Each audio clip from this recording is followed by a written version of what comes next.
Stress is almost like being dehydrated. And I mean that in the sense of that even if you do everything perfect, you got your workouts done, you got your nutrition in, you got your sleep schedules, you're doing everything right, but if you're dehydrated, then everything is for nothing, nothing's gonna work. The same thing happens if your stress levels are perpetually so high, your body produces cortisol. Now, cortisol is basically the monster that comes into your system, kills all your muscle. It basically stops your progress. If you work out, you actually raise your cortisol, but the trick is to not let that cortisol get up too high. You accomplish things by raising your cortisol. You challenge yourself, and when you challenge yourself and you leave your comfort zone, then your cortisol is very high, but every time you leave your comfort zone, then your comfort zone got bigger, so next time you go that far, then your cortisol doesn't really get as high anymore because your whole being is used to it. If you are a high performer, then you're gonna constantly be leaving your comfort zone, and that's why I have a couple tips for you to regulate your stress levels so you can keep that cortisol in check. Number one is when you wake up, just write down what you're grateful for. If you know that you are grateful for something, then that attitude of gratitude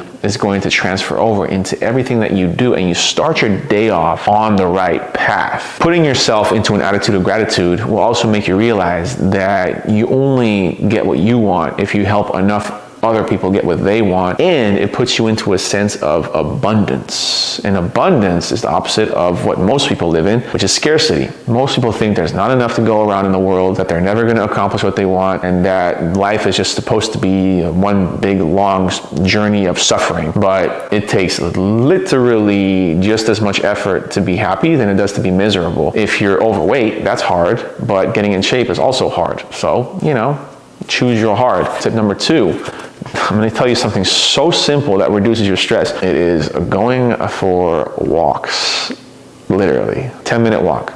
And what I recommend you do, especially if you're in the first couple of weeks of the program, you might feel a little tired, or you might feel the need for a nap, like in the middle of the day or something. Go for a walk outside, because that revitalizes you. It also kind of grounds you with nature and kind of lowers that cortisol level again. And then the third thing is the exact same thing as number two, but go for a walk right before going to bed. Not only does that detach you from all the screens and all the blue light, which blocks your body from producing sleep hormones, it also kind of relaxes you and calms you down, and it puts you into a deeper sleep, and again, it de-stresses you. The tip number three is to prepare your day in advance, and you do that the night before of that day. And I use, which I don't know if you can see it, but this is an app. It's called workflowy.com. I prepare my day every single day so that when I go to bed, I prepare my day for the next day, so that when I wake up in the morning, I don't really have to make any decisions because my day is already laid out. And when you schedule out your day,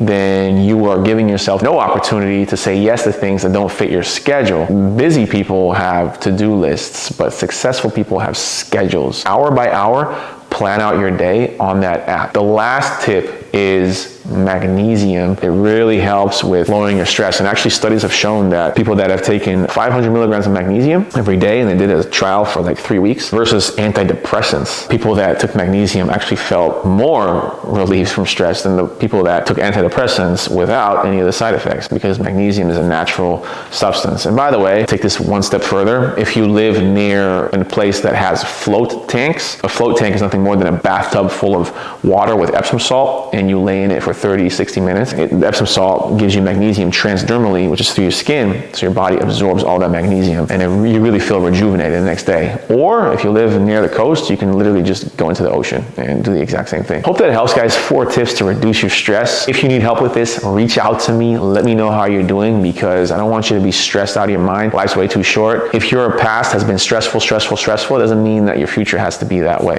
All right, it's time to make a change. Time to make this a lifestyle. And the way you're going to make this a lifestyle is by living easy. And life is going to be easy if you live it the hard way. But life is going to be hard if you live it the easy way. All right, so put in the work and you're going to be great.